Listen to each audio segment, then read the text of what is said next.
Welcome to a post-season edition. Not postseason like we're talking about the Bills in the playoffs, but postseason as in after the season, the autopsy of the season, post-mortem season of the Buffalo Bills. To talk about it here on Tim Graham and Friends, brought to you by CTBK. I am Tim Graham of The Athletic, here with Matthew Fairburn of The Athletic, Jonah Bronstein of Bronstein Network Systems, and Jerry Sullivan of WIVB Channel 4 fame. He's joined us to talk about the Buffalo Bills. And I'm treating this as a cold open. I don't have an agenda here. I don't have a checklist of things to hit. I just open the floor, I guess, to our guest, since he's joining us here out of the goodness of his heart. Am I the guest? You're the guest, yes. Oh, okay. These other two guys are out all the time. Oh, okay. Thanks for watching. We both right. Thanks for checking out the podcast. I've been on once, but there's too many podcasts. I'm like, I was just yelling at my wife this morning because she's saying, "Do you know it's her fault out there on satellite?" And I go, "I don't want to hear about it." I had a radio. What does she have to do with it that you're yelling at her about it? She thinks that at 65 years old, I'm going to go out there and start some multi-million-dollar podcast. Oh, I'm kind of coasting into retirement here. I don't need that kind of pressure. But well, thanhanks for having me. Certainly. You've been coasting into retirement for a good 15 years. I've been doing that for a while. You've seen me in action. Yeah. That is not the case. That is not the case.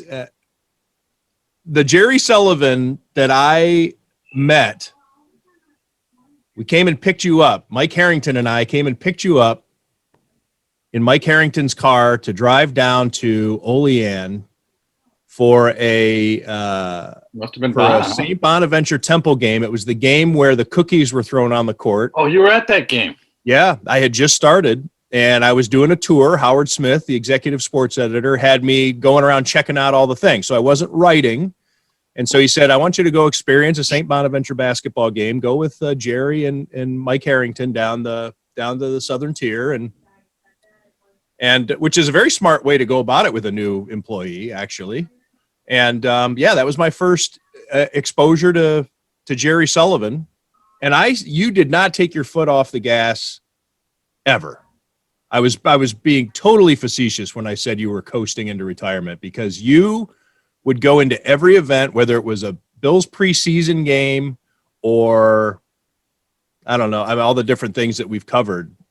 And you had your game face on. You were there to write, and you were prepared, and you had done your research, and you had your notepad of stuff that you'd probably been working on since last night. And there to write at least one column, maybe two, depending on the deadline situations. All right. Thanks for that. Yeah, and sometimes four. Well, I always worked out of fear. I don't know what you guys are like. I still have nightmares about literally several times a week about being at Olympics and Super Bowls and not having written, or be wandering around not being able to find the press box. So I'm tortured that way. But I do and always did make it harder on myself. Like last week, at the IVB, if they don't hear from me for a week, it'll be, "Hey, what are you doing?" And last Monday I said, what am I going to do? Maybe I'll write a story about, the Bills title games that I went to. And I said, no, I'm going to do 4 in a row over 4 days on each game and interview 10 guys. And so, and I did that, and I had a great time. And so, I like work. I like interviewing and researching, but I also like column writing, but I don't do as much of that. So and I'm rambling here. So I had a week of retrospective and being sort of like not a fan, but admiring the old guys and writing for fans and writing features. And then after Super Bowl, I kind of reset to the columnists that people love to hate, and wrote a column for the Gazette because I had some thoughts, and I didn't think it had been written by anybody else. The way they lost that game and how miserable and how much it reminded of what they did in those Super Bowls in the old days. So there's the connection. And then we can take it from there. I mean, you guys obviously have your opinions. It was a great season, but the way it ended stung. And it made you ask the questions you're supposed to ask if you're a columnist and a critic, which is, how much is it like those days? How much could it be different? Are they more like the Carolina with Cam Newton that went from 15-1 to 6-10? Are they going to just win double-digit games every year? And that's what's fun about what we do. Yeah, that was in reading your column, I found myself nodding along, agreeing with a lot. There was actually one point you made that I thought was one of your more optimistic points that I actually that I wanted to contend with a little bit here. And because you bring up those Carolina teams, and in your column, you mentioned that Josh Allen is more equipped to bring them back year after year than Cam Newton was. And I'm not sure that that's necessarily true when you go back into that moment in time in Carolina Panthers history and who Cam Newton was and who Josh Allen is now. What makes you feel that way? I never felt Newton was a great passer. I'd have looked back, and he completed at a pretty high percentage right away in his career. I felt he was more runner than Josh. Josh's running has been a surprise to us. The way he threw the ball this year, I think, is better than Newton ever did. But you make a good point.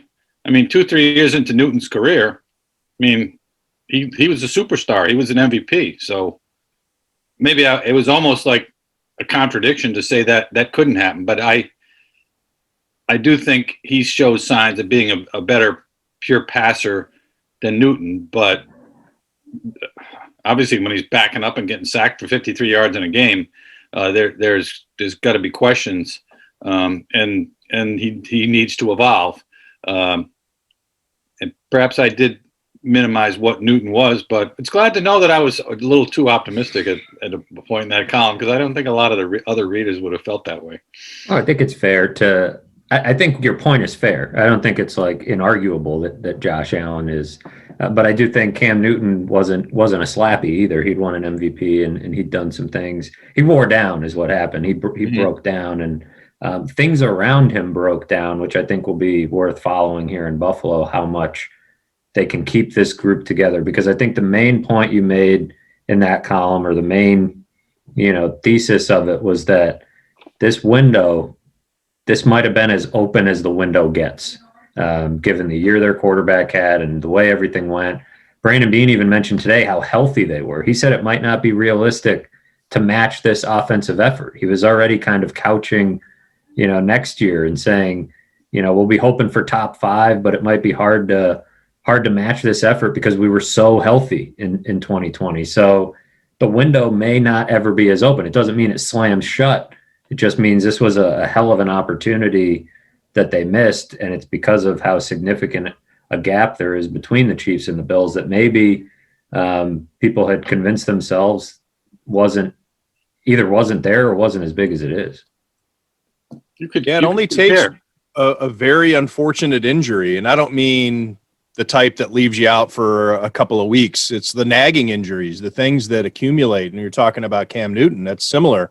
Or something as silly as a toe injury. Now, I'm not saying like Pat Mahomes' toe injury, but, the great Jack Lambert, one of the most ferocious players, arguably the most ferocious player in NFL history. His career ended with a toe injury. He couldn't play anymore. And can you imagine, Josh Allen having to decide whether or not he's going to tuck the ball and run or roll right when he's got a bad toe? I mean, as silly as that may sound, that could be something that really impacts one season.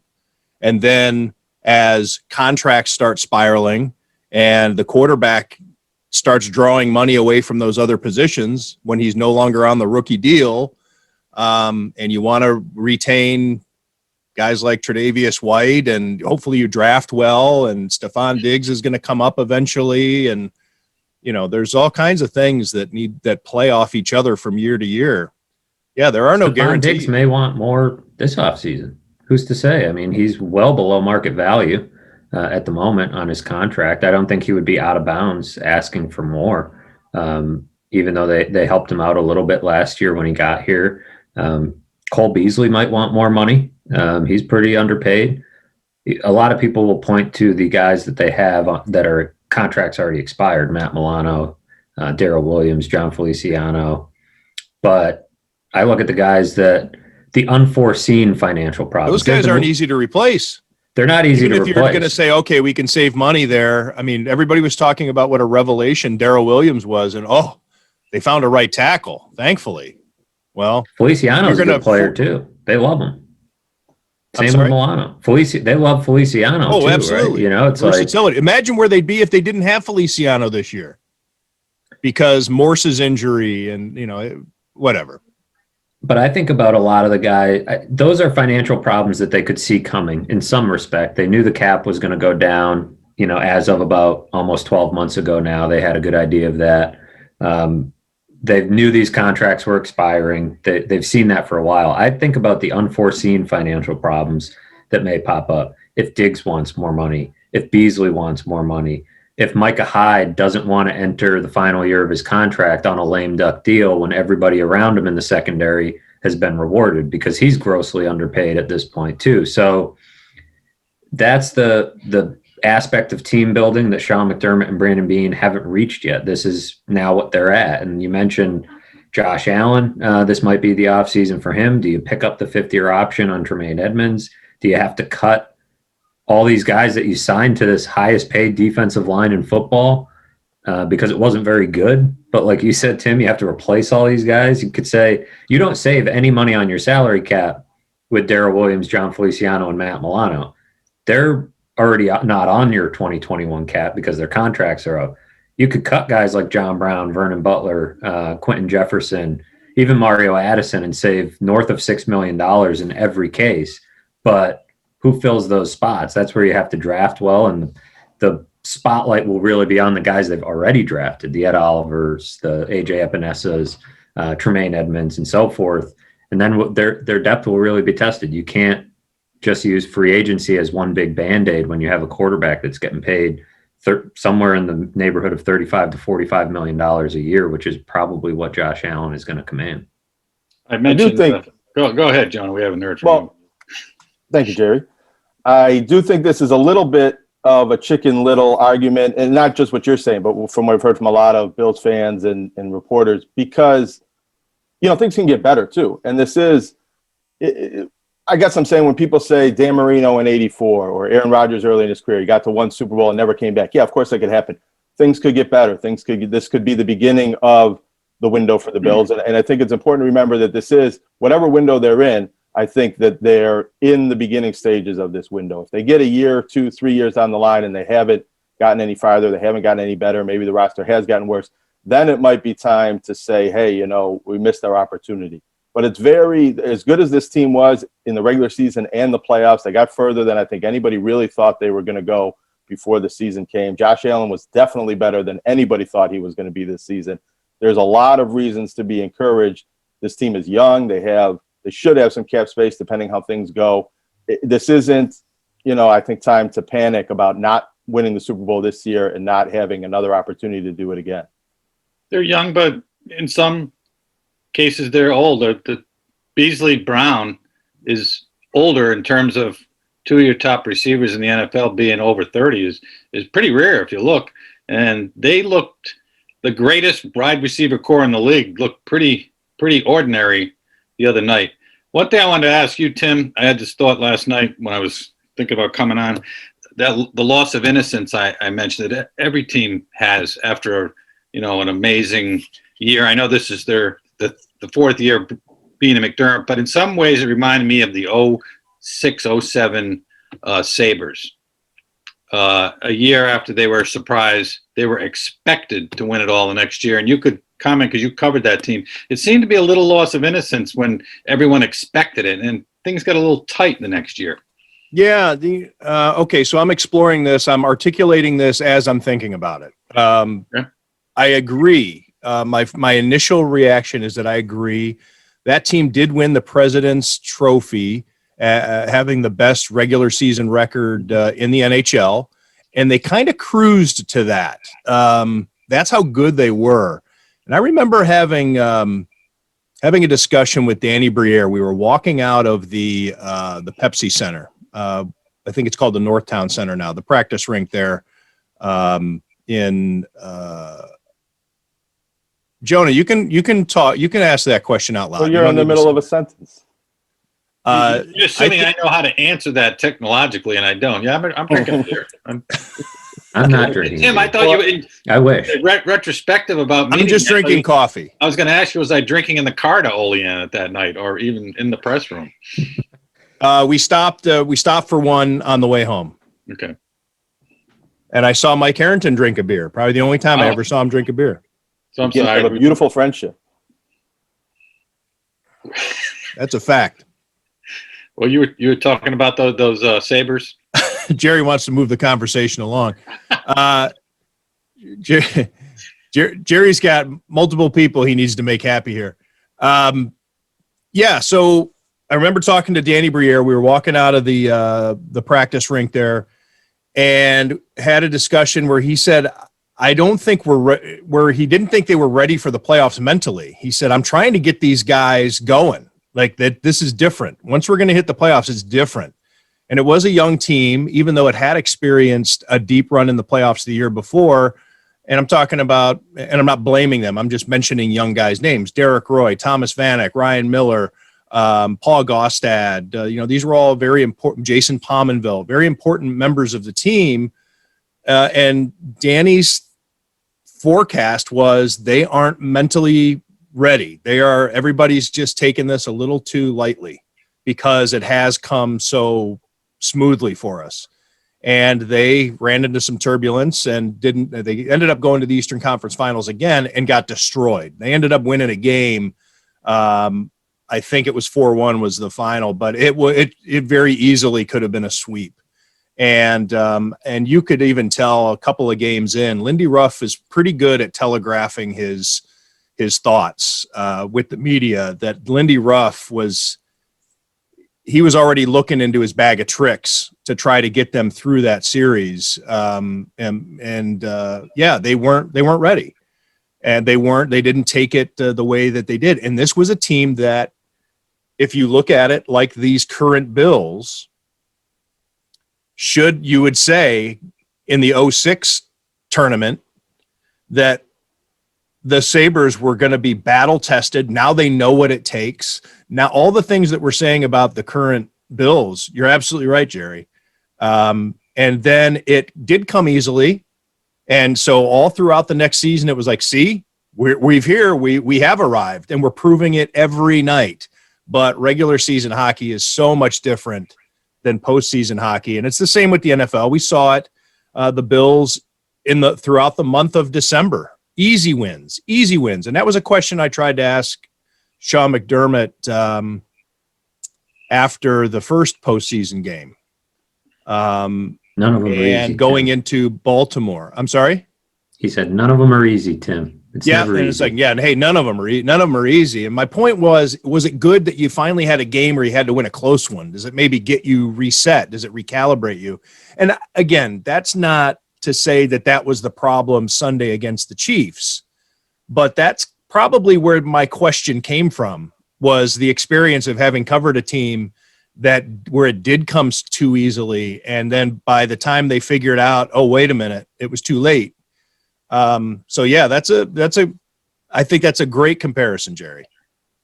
But I think you can make a comparison and draw parallels on the other side. The easy one that everybody makes is the 88 or 89 Bills, but you could also look at the Chiefs 2 years ago, lost the AFC Championship at home with a young team, and they came back better and stronger. And I don't know if the Bills will do that, but they very well could. That's the question, really. Are we talking about Brady, Manning, Mahomes, where the quarterback is so good he kind of surmounts any problems, salary, etc., or is it Rivers, Breeze, guys Breeze won a lot, Rivers, or Matt Ryan? Where's Allen going to fall in that? That's the big. I don't think Allen is nearly as good as Mahomes, but I do. That's a good point. If he's that good, they'll keep being good regardless of what else happens on the roster. Matt, I think the big difference with that Chiefs team, and it's a fair one to bring up, Jonah, because I do think a lot of times in Buffalo, there's only been like these handful of teams that are even as good as the 2020 Bills were. So we go to 88 Bills or 06, 07 Sabres, which 64. Are good comparisons. Yeah, they're good comparisons, and I think it helps contextualize it for people. But there are other examples like those Chiefs. The big difference when I look back at those Chiefs, because that's what a lot of people wondered, even our Kansas City writer here at The Athletic, Nate Taylor, said, this could be that moment for the Bills where they come up short, but the next year they're better off for it, like the Chiefs were. The difference is that game went to overtime when the Chiefs played the Patriots in the AFC Championship. Tom Brady beat the Chiefs in overtime. Patrick Mahomes had a great game that day. He was, I guess it wasn't great, but 117 rating, 295, 3 touchdowns, no picks. He fumbled once but didn't lose it. Didn't turn the ball over. Only completed just over 50% of his passes, but he did well. And Josh Allen didn't. Josh Allen didn't play great against the Ravens. He didn't play well against the Chiefs.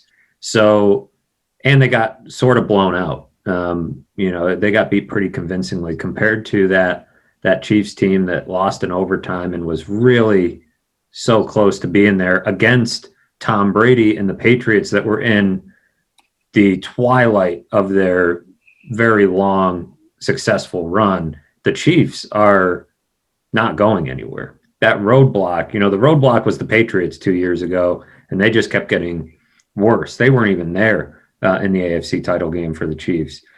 The problem is the roadblock for the Bills is not going anywhere. Those Chiefs are whether they win this Super Bowl or not, are going to be a problem in January for the Bills and everybody else in the AFC as long as Patrick Mahomes is playing. Could they become like the Pats, though, in the AFC East, in that you just write in 5 wins every year because the AFC East is so bad? Or do you think people are underestimating how quickly those 3 teams could come on? I would say the latter. I think the Dolphins are very close already, and they're a very good team without a quarterback.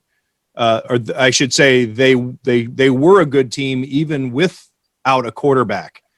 So if they're able to figure that out, which is not easy, but if they're able to figure that out, I think the Dolphins become very difficult. And I think I'm going to give the greatest head coach in NFL history the benefit of the doubt that they aren't as far off as everyone thinks. Now, I could be wrong, I could be foolish, but I have a tendency to believe in trend and in the history of things. And let's also keep in mind, Bill Belichick runs that team's roster too. So this is not only the greatest coach in NFL history, granted, having Tom Brady makes that job a lot easier, but also a guy who's had to navigate the roster needs year in, year out. Started off as a defensive first team when Tom Brady, we didn't know who he was, and then had to shift to a full throttle offensive team in 2007, 2008, then for a while, then had to go back to it. And that's something that Brandon Beane and Sean McDermott are going to have to figure out here. Defenses get worse. You don't stake a dynasty on defenses. Think of all the great defenses in NFL history. They won a Super Bowl. The 85 Bears won 1 Super Bowl. The Legion of Boom was together for 1 Super Bowl before it started falling by the wayside. Then the Seahawks had to shift more towards offensive football. Jordan Poyer and Micah Hyde are not young. You're gonna have to pay for Josh Allen's contract, and the weapons that he needs is going to cost a lot more money than is able to keep your defense intact and to keep restocking your defense. Anyways, that's got to hit on draft picks, right? That's what Brandon Beane said today is like they don't have the money to use free agency as a Band-Aid and a blanket solution. And their draft picks, they hit the big one. They hit Josh Allen, but outside of that, there's not a draft pick that they've made since 2018, when Brandon Beane arrived, that I think is a no-brainer home run pick. Tremaine Edmonds is a pretty good player, but Darius Leonard was sitting there, and that guy's a really good player. He's better than Tremaine Edmonds right now, I think. So yeah, it's about will Tremaine Edmonds. Ed Oliver hasn't made any kind of massive impact. AJ Epinesa had trouble getting on the field this year. Right, and those are high picks. Those are top 10 in Oliver's case, second round in Epinesa's case. You need those guys to become not just, and both Sean McDermott and Brandon Beane kind of said this about Ed Oliver. I don't care for this idea that oh, he's a lot better than the stats indicate, or if you're watching certain things, pretty good is not good enough for a guy that was supposed to be the next Aaron Donald, a guy that was a top 10 pick, a guy that plays a position that can make an impact by bringing down the quarterback. So you need that guy to be more of a top 10 pick week in, week out. You need these picks to hit. Taron Johnson made the big play, but there's a lot of picks that are still kind of floating out there in terms of whether they're good or not. I think the big question, to Jerry's point about the AFC East, is what those teams all do at quarterback, because there's Deshaun Watson's floating around there. There's talk that maybe he could force his way out. Does he land in New York or Miami? Because if he does, that changes the division. Do the Patriots go out and get somebody like Matthew Stafford? Or do they hit on a quarterback in the draft? That's what's going to change the division more than anything. For now, in the short term, you look at those rosters and you think, well, none of them have a quarterback, so the Bills are good to go for now. But that changes on a dime if any one or more than one of those teams find the guy under center, because I think in the case of every team, maybe outside of the Jets, there are some other pieces there that you would think, yeah, if they get a quarterback, it could work. Matt, what about Edmonds? Because I know he was hurt, but he had some pretty bad moments. He was invisible the other night. What happens when it's time for him, when his agent asks to have him paid as a top 10 linebacker in the league? I think that could be a big problem. Yeah, I think and this is where I didn't get a chance to ask Brandon Beane specifically, but what I'm really curious about is when they get to a point where they have to start evaluating guys that they brought in, because they've sort of gotten to that point, but not really. Where they have to have an honest conversation with themselves. Is this guy worth the 5th-year option? I think they're going to kick the can down the road, pick up the option, and buy themselves some time before they do what you're talking about and pay him like a top 10 linebacker in football. He's not necessarily a bad player, but he's not a difference maker. And, he played with the shoulder. I thought he had a good game against the Ravens, maybe his best game as a Bill. But like you said, then he's invisible against the Chiefs. That's a major, major question. And the next year, you're just going to have the same question with Ed Oliver. And to Tim's point, I think he's just been kind of a guy a lot of the times. Yeah, he takes on double teams. Yeah, he gets some pressure, but not a difference maker. And if you're going to put the resources into your defense, they better be difference makers. They better be guys like Trey White, who he came up pretty small the other night as well. But at least you think most weeks he can take out a top receiver. Not many guys are taking out Tyreek Hill, but yeah, I don't think Edmonds is worth it right now. I think he still has to show it. And that's part of the problem with backfilling some of these, and covering up some of these holes, is that when you have to have honest conversation with yourself about, Tim, you and I were kind of batting this around with Brandon Beane on the show when he came on at the end of last year. Like, how do you even evaluate Josh Allen if you're Brandon Beane? Isn't he like, now it's easy because he blew it out of the water, but that's the guy that your professional reputation is staked to. Same with Tremaine Edmonds to a much lesser extent, but a contract says, yeah, we got this one right, and kind of covers it up. You have to it's tough to do, but you have to sit there and say, man, I don't know if this guy's worth it. He's pretty good, but we got to let him walk, which sounds like might happen with Matt Milano, who's really good too. You think Milano might be better than Edmonds? Is there any scenario where they keep Milano and eventually let Edmonds walk, and maybe Milano is the Luke Kuechly of this defense? Yeah, he plays a different position, but I think you can make that work. I think you can get by with a lesser player or a lesser athlete, an easier to find player at Edmonds' spot than you can at Milano's spot. So depends how they want to play defense and what they want it to look like. But listening to Brandon Beane today, he gave a similar answer to Matt Milano as he gave to the Shaq Lawson, Jordan Phillips questions last year, and even let it slip that Matt Milano wants to and deserves to test free agency.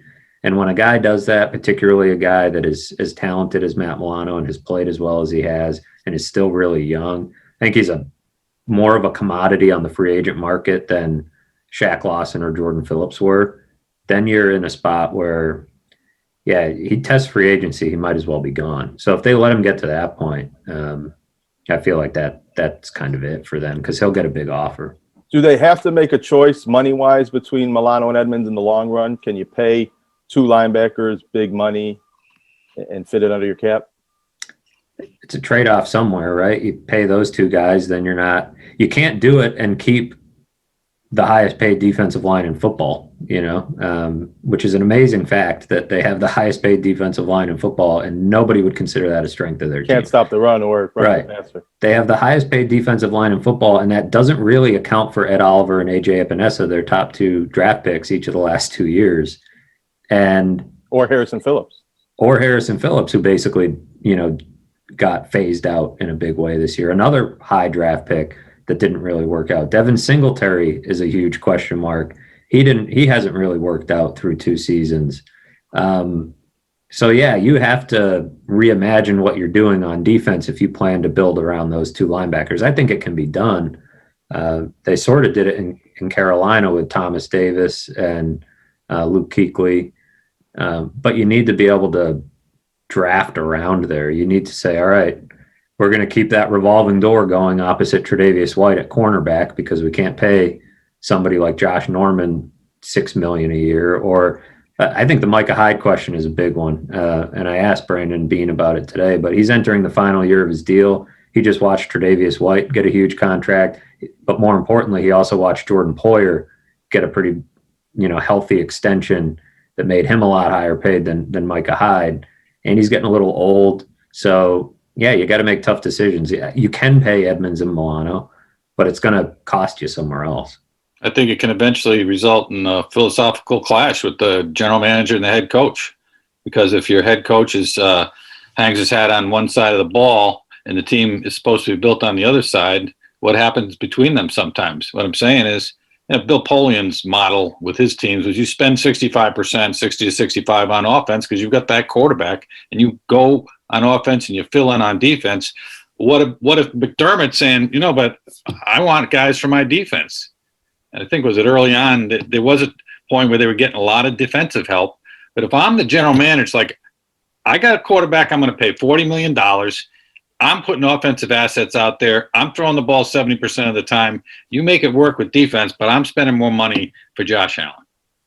And that's what teams have been doing. I think that if you take a look at the best teams in the NFL, they make do on defense more than they really set the tone on defense, right? I mean, we take a look at Kansas City. Kansas City has a pretty dynamic defense. At least they looked at against the Bills on Sunday, but I mean, it's a few difference makers, right? It's Chris Jones. It's Tyrann Mathieu. It's really good coverage. And the other thing is it's Steve Spagnuolo. If you have Sean McDermott, I think the idea should be you can get by with less on defense because of how bright a defensive mind you are, particularly in a league where it's not as important. That was a pretty glaring thing the other night was that Steve Spagnuolo, now granted, probably going up against a tougher offense, the Bills were. The Chiefs are better on offense than the Bills, but not dramatically so in the regular season. But Steve Spagnuolo and Sean McDermott both running that Jim Johnson defense, and Steve Spagnuolo kicked his ass. They ran it way better. They did a much better job game planning for the Bills on defense than the Bills did for the Chiefs. And yeah, I think if you have that coach, the idea should be, all right, but to Sully's point, in Sean McDermott's end of season, press conference, it was, do we need to play better defense? You're damn right we do. Do we need to run the ball better? You're absolutely right we do. And that can be a scary thing to hear, I think, after the year they had on offense to be like, we need to run the ball better. They do, in a sense, but you don't want to go all Pete Carroll on it and, take the ball out of your quarterback's hands. So that's something to watch philosophy wise, how much Sean McDermott can be comfortable sticking with this air it out style that Brian Daboll has going and how much, he wants to push back a little bit and get to running the ball. And I don't know. We saw his philosophy change on Sunday night. He was so aggressive. Keep going, because we're getting there. We're getting there. He was so aggressive on Sunday night, or he was so aggressive throughout the season on Sunday night, and he went back into his shell and started kicking field goals instead of going for touchdowns. So he's got to look in the mirror first, I think, as much as anything. Yeah, he wasn't a difference maker the other night, except in a negative way. And he's In a done big time a very nice way. job here. He's gotten this team to 3 playoffs. But there are times when Sean McDermott, to me, doesn't look like an above-average head coach. And you know when you need to be? In tough times. In the Texans game and in this game, it's when you're rolling, you don't need to make a difference as a head coach. The last 2 times they really needed him to be a great head coach. I mean, the guys around the country were calling it bizarro, the coaching in the Houston game in the playoffs last year. And this game, the 2 field goals? How about 3 field goals? Yeah, The opening drive after the second one. The opening drive gets glossed over, but they had 4th and 3 in Chiefs territory with the ball first and a chance to say, you know what? A chance to really set the tone and say, we're going to just go up 7 here and make a statement and, send a message to our guys. They went for 4th and 1 earlier. They get 4th and 3, kick the field goal, go up 3-0. Got to get those points. Got to get that early lead. And I think that one sort of set the tone for the rest from win probability calculations and the analytics. I think that one was actually considered the worst decision of the 3. In the comeback game, Marv Levy went on 4th and 5 in the 3rd quarter. I think they were down 11. You think of him as old conservative guy. Yeah, that was before they had all these numbers. The Bills still lose that game, though. If Sean McDermott's aggressive on all of those calls, I still think the Bills lose the game. Yeah, it's hard to tell. It's hard to see how things would shift and what it would do to the guys. But yeah, they got smoked. I mean, if LeFleur the loser's mentality. Green Bay probably loses, but that doesn't diminish what a colossally bad decision it was. Yeah, it didn't even give yourself a chance. Mentality to say, well, we would have lost anyway. Patrick Mahomes would have sucked if the Bills. I'm hearing that a lot. Right? I'm not saying that to Jonah. I'm not saying that Jonah is saying we, but I don't. My point on that is the people that are saying, if they go for those 4th downs, they win the game. And I think if you do the math and you look at the fact they weren't going to, it's unrealistic to think they're going to convert all 3 of those 3rd downs and turn all 3 of those drives into touchdowns. Even if they did, it doesn't add up to enough points. And I was okay with a couple of those field goal calls, especially the one before the half. You take the points. You see teams that screw themselves up, I think, by not taking the points when they're available to them. Indianapolis a couple weeks ago. And the real crux of the issue is you need to trust your defense to get the stop, and you need to trust your offense to make the play. And I think when coaches don't go for it on 4th down, the fans think they don't know how to do math and don't know what the right play is. I think the coaches don't think their offense can get the conversion and maybe say, they didn't show the faith in the offense. But I think Sean McDermott knew something about the way his team was playing in the matchups that those 4th down calls wouldn't have went in their favor. And maybe this goes back to what we referenced earlier in this podcast regarding Josh Allen and not playing up to his regular season standards in the playoffs. I can understand looking at that situation, 4th and goal from the 2 and saying, all right, we better kick the field goal. But if this is week 10, if this is week anything else where Josh Allen looks like our Joshy, he's unstoppable, which is the case. I mean, the guy, I cannot picture Josh Allen on the run, rolling one direction or whether it be a read option or whatever, all the different things that Brian Daboll has shown through the first 20 weeks of the season, not picking up 2 yards. I don't care if you're at the goal line or not. If Josh Allen at 240 pounds can't scramble and find 2 yards to get into the end zone, then that to me says either Sean McDermott's too scared, or if he is smart enough, he realized that his quarterback wasn't going to get it. So either way, it's an indictment either way. So either Sean McDermott, I guess it could be both. I guess he could have been scared. He could have been not smart and didn't think that Josh Allen was going to get, but there was no confidence there. There was no confidence. He says this for the morale. Are you kidding me? Does he not understand how football players work? I mean, Mr. Tough Guy, you want your team to be happy that you kicked the field goal in that situation for their morale? What is that? One thing here, wait, let me get a read in here. And we have gotten very negative on a team that did win the division by 3 weeks and host a couple of playoff games, win them, get to the AFC Championship game. But we're on a bit of a roll here. The bar Let has me raised. just remind everyone that Tim Graham and Friends is brought to you by CTBK, CPAs and business consultants. CTBK is a leading accounting firm with a growing team of accountants and business consultants with roots in Amherst, New York. CTBK pairs every project with a focus on a human connection between its team and the client. For assurance, accounting, taxes, litigation support, and advice on mergers and acquisitions, CTBK is available and ready to solve any issue your business faces. For a consultation or to request a quote, call 716-630-2400. Again, 716-630-2400. CTBK. Over a quarter century of proven accounting and business excellence for Western New York and beyond. All right. Sorry, boys. Yeah, we're being a little critical, which is the way the media will be in towns where they have a critical media after big losses. If you No, I get it. I think I had everybody's enough upset. during this past week of TV news people dressed up in Bills gear and saying "we" and showing pictures of their little kids on the websites. This is where people like us afterwards get to be critical. Absolutely. Well, if you want to criticize the fans, I could do that for an hour. What were we talking about there? I had a thought pop into my head before I did the CTBK read. We were talking about how scared they were. The fact that they shouldn't you have a play in your playbook that gets you 2 yards in that situation? Like, that's the thing about planning and game planning. These guys that sleep in their damn offices. Here's the point I'll make before I forget it. Here's another instance, and I don't know what we can read between the lines on this. This I thought, and I sent Matt a text. He can attest to it. I said, this game is over. And a big reason why I said it was over after the Chiefs made up the initial, it wasn't like the Chiefs were up by 3 scores. They had just pretty much made up the 9-point differential.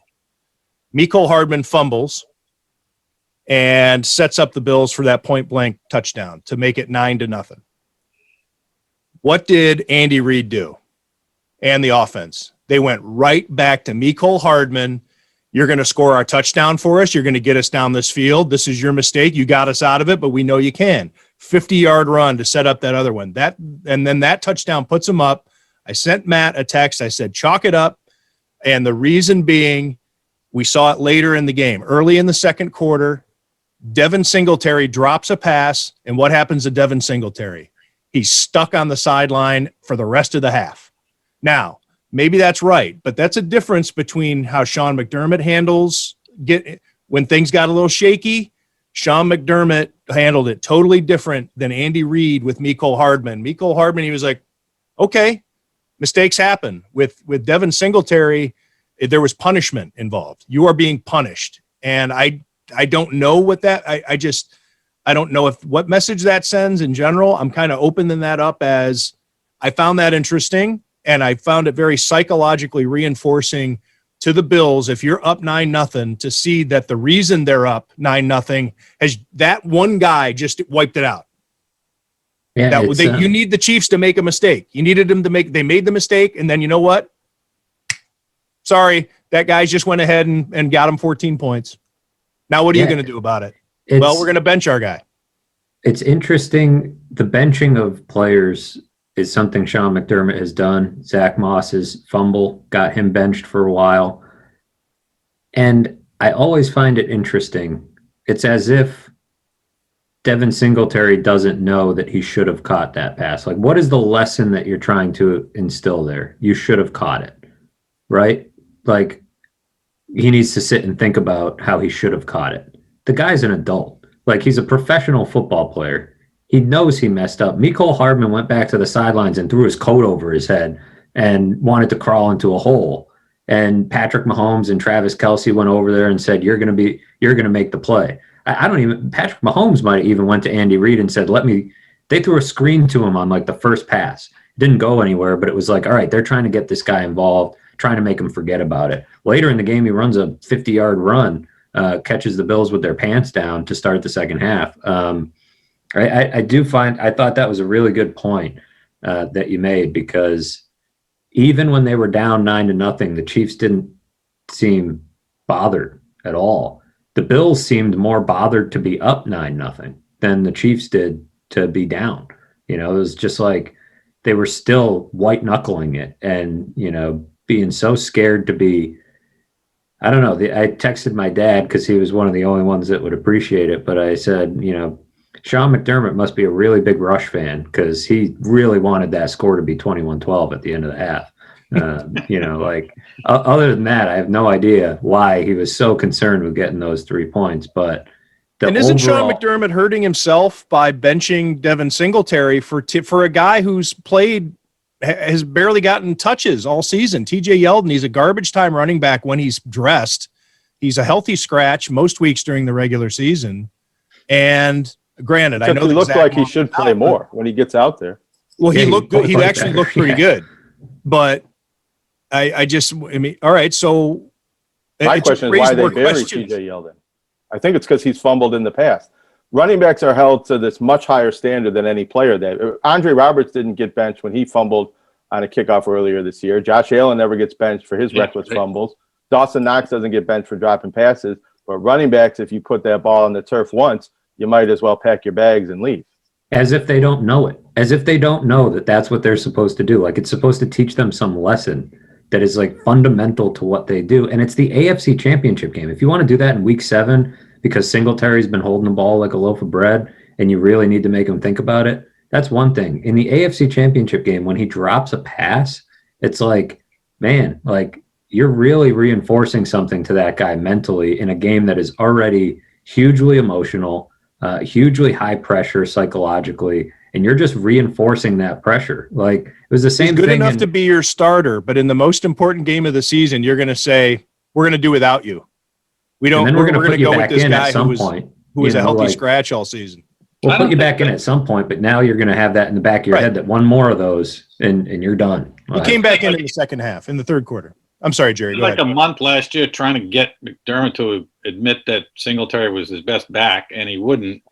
He hasn't seemed to have a lot of confidence in him all along. After averaging 5 yards a carry last year, I thought he was going to emerge a little bit this year, and it was like they were holding him back. Now Moss is a more pure running back, but I think they've done a lot to damage Singletary's confidence this year, and that was the ultimate example. I mean, Taylor dropped a pass in the first quarter for Indy. They're back.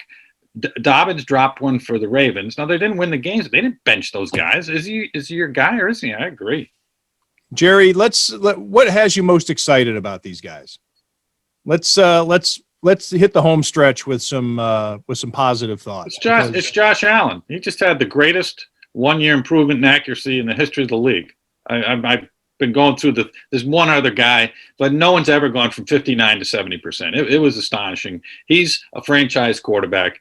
He's not as good as Patrick Mahomes, but in terms of a guy that to embrace and it's going to bring you fun football, I mean, Josh Allen, the whole country enjoys watching Josh Allen, but it's a little bit of a deal with the devil at times because he does some weird things. And will he build? How much can he build on that? We'll find out, but it's going to be fun. What I worry about is that other teams and other quarterbacks are going to evolve, and how much better is he going to be? Maybe he's not as good as Mahomes. How much better is he going to be than Herbert down the road? How much better than Burrow or even Tua or whoever else comes into the league, Trevor Lawrence? It seems all the good quarterbacks been coming into the AFC. They could be really good next year again, and like the 89 Bills go 9-7. But that's a long way of answering your question. Josh Allen has made this a fun franchise again, and if they don't get to a Super Bowl with him, it's going to be pretty disappointing. But it's going to be fun in the short term. But a pattern has been established that 2 years in a row, Josh Allen and the Bills lose against a quarterback that the Bills could have drafted the year before Josh Allen. And some of that's coincidence, but if that keeps happening against Deshaun Watson and Patrick Mahomes, then that could be the theme of Josh Allen's career. Great quarterback, but not as great as the guys we could have had. They could have had. I don't want to remind people of that. Come on. Yeah. Oh, yeah. I saw friends wanted to behead you on Twitter because you mentioned that after the game. Well, not the first time. The 89 Bills went 9-7 and had a first round bye. So that's one of the things that's kind of pointed to you take a look at the records of those times and how weak the AFC was back. Those were the years that you just get to the Super Bowl and then the NFC would score 50 points. When people talk about the Bills dynasty and what the AFC looked like, even though it did have great quarterbacks, the division, the 83 draft created one of the deepest. Those were all AFC quarterbacks, right? Elway, Eason, Jim Kelly, Dan Marino, Ken O'Brien, and Tony Eason. In fact, five of them if you count Elway before he got traded, is the entire division, because the Baltimore Colts drafted John Elway and then traded him to Denver. So you were looking at 5 first-round quarterbacks drafted in the AFC East. The Bills, of course, had to wait a few years before Jim Kelly showed up because of the USFL. But anyways, I don't know why I mentioned that. Great point by Sully to note these other quarterbacks in the AFC, because I think where Deshaun Watson lands, he's already in the AFC, but if he lands out of the AFC potentially, or if he's in the division, that's a problem. If Stafford switches conferences, he's not young, but he's a guy that could put a team like the Colts or the Patriots in a different category. Didn't really even mention, Lamar Jackson, who's still, an MVP winner. Baker Mayfield had a good year and could continue to grow. So, yeah, I thought that was something. Trevor Lawrence is coming to the AFC. Yeah, Trevor Lawrence will be in the AFC. Maybe another one of these young quarterbacks, Trey Lance or Justin Fields, will land in the AFC. So, I mean, there's a lot of talk about these quarterbacks that could move around. People are floating Aaron Rodgers around. There's going to be a quarterback shuffle happening. And depending on how it all shakes out, the point Sully made in his column about, Phillip Rivers, the career that he had, and never got all the way to a Super Bowl. One title game, right, Sully? One. So look at Aaron Rodgers, his career. I think the difference between guys like Aaron Rodgers, guys like Tom Brady, and even Patrick Mahomes, who's now reached multiple Super Bowls, is the coaching piece can really put you over the edge. And Rodgers has never really had that, top end coach. I think LaFleur is pretty good, but it's not this idea that there's nowhere to go but up is no longer a foregone conclusion for the Bills, because they got pretty damn high this year. And it's only since 2014, only 2 teams have been to multiple AFC championship games, the Patriots and the Chiefs. So they have to find out whether they're in that category or whether they're in that Matt Stafford, Matt Ryan, Phillip Rivers category of teams that have a really good quarterback but can't figure everything else out. Jerry, closing thoughts?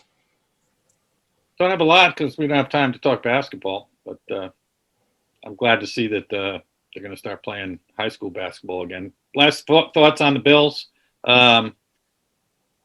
It's going to be an interesting offseason, obviously. What they do, it's amazing how a team could be this good and this exciting and this new and still have so many changes coming and so many things that they need to improve. I mean, they need a receiver, they need a running back. Oh, what? An offensive lineman. So, and the draft isn't going to give them a whole lot of help. So it's going to be. They could use a tight end. Yeah, tight end. I want to make a lineman. quick point. Can I make a quick point about Sully and your columns? I want to just say that, because if people are listening and they're not aware, you do still write the Bills columns in the Aggregate-Gazette on pretty much a weekly basis. And I don't know if everybody really sees that, so they should go out of their way to try to find those columns if they do, because we're missing that kind of critical perspective in the coverage from the other newspapers and many of the TV stations, and even The Athletic. You guys don't really do columns a lot. It's a different kind of approach to covering the team. I wish there were ways that maybe you were given opportunities to write the column more often if you wanted to, but your column still is very unique to what anybody else that covers this team does. And I think that everybody should be reading it to balance against a lot of the homerish coverage that comes from other outlets. I appreciate that. My columns this year were once a week, were pretty positive, obviously, with a perspective and comparing them to teams of the past, and particularly in their case, how they had finally become a passing team in a passing era after all those years where they threw the ball fewer times than anybody in the league, and how exciting that was. And they're still that team. They're a modern NFL offensive team, which is part of the reason to be optimistic, because they're fun. And there's people out there writing things that look like columns, and they call them columns, and they're not columns. And there's no criticism and no understanding of what a column about the Bills should be saying. Yeah, I see that I see a lot of, it's going to be okay. You know, a lot of the columns like, don't worry about it, it's going to be okay. Well, you got to go a little deeper than that. And Sully definitely goes deeper than that with his research. There's statistical basis behind it. There's anecdotal basis behind it with his experience, having covered those teams from the Super Bowl, and he's seen the good and the bad, and then other sports too. There's so many, like Sully bringing up the Sabres. There are so many. Sports is sports, and people are people, and it doesn't just have to be related to the other team that you remember from Western New York from 20, 30 years ago, which maybe I'm guilty of doing that too often. But I will say, since he's sitting here with us on this call, that there is a Mizzou connection when it comes to some sharpened criticism, because Matthew Fairburn doesn't back down from it. I'm a wuss. I'm a wuss. Nice tree, by the way. Oh, just Jonas' tree. No one's going to say anything about the tree. Oh, I was earlier, and then I forgot. The tree is a lot closer than it usually is. It's creeping up on us. What's going on there? Is it a tree or a shrub? The tree is just there to kind of provide a background and block off the door. Oh, okay. And you moved it closer so we see less of what's in that other room. I thought it filled the space a little better if I moved it closer. It does. Soon I also like have his arm around it. I like having the tree in different spots every week and having people kind of scavenger hunt for it. Or the tree's going to strangle him while on the podcast one of these days. I like the people that just listen to this podcast and don't watch the videos, and they're wondering what the heck we're talking about, and they're always waiting for us to talk about the tree. That's a little Easter egg for them. I think we're talking about the big tree. Yeah. Well, on that Jerry, note, before we let you go, though, let's make it a tradition. You did it the last time. Show us something in your room. You showed us. You had an Ernie DiGregorio thing last time. What's something off the wall or show us your Zubaz. Some Jerry Sullivan memorabilia. Oh, I got it. Because if they'd made the Super Bowl, they wanted me to find memorabilia from me. This is me interviewing Jim Kelly. It's in a media day in would have been 91, 96. Right, in Tampa I'm Bay. looking up him an adoring way, aren't I? Looks like an exclusive there, huh, Jer? Kind of. I don't know, but that's what I have. I have lots of stuff in the room. We could, it's like some kid show where you have a little bag every time. Well, props. Just Show and let tell. me go. I got to interview an ice skater at 2:30. I have to go to the bathroom because I've been drinking beer. Could you let me go? Goodbye, Jerry. No, I'm going to go. You don't have to let me go. I'm leaving. That's right. Bye, Jerry. Bye. Thanks Jerry. for doing this. That's Welcome. Jerry Sullivan of WIVB and the Niagara Gazette. Is he going to turn off the camera, or is he No, just going to he leave? did. I should have had it on the gallery view, and you could see that now he's just gone with the door open. He just got up and walked out. Microphone is still on. May pick up some ambient sound here. Yeah, maybe. I hope he doesn't. He's going to come in and do a Jeffrey Toobin on us. You know what? And there are people who might be watching this saying, "Oh, this could be good." I'm going to save Jerry from himself because not that, but he could do something. All right, so we'll say goodbye. Jonah Bronstein of Bronstein Network Services. I'm sorry, I said that wrong. It's Network Systems. Sorry to get your company wrong, Yeah, Jonah. get it right. And Matthew Fairburn, also of The Athletic. This has been Tim Graham and Friends, brought to you by CTBK.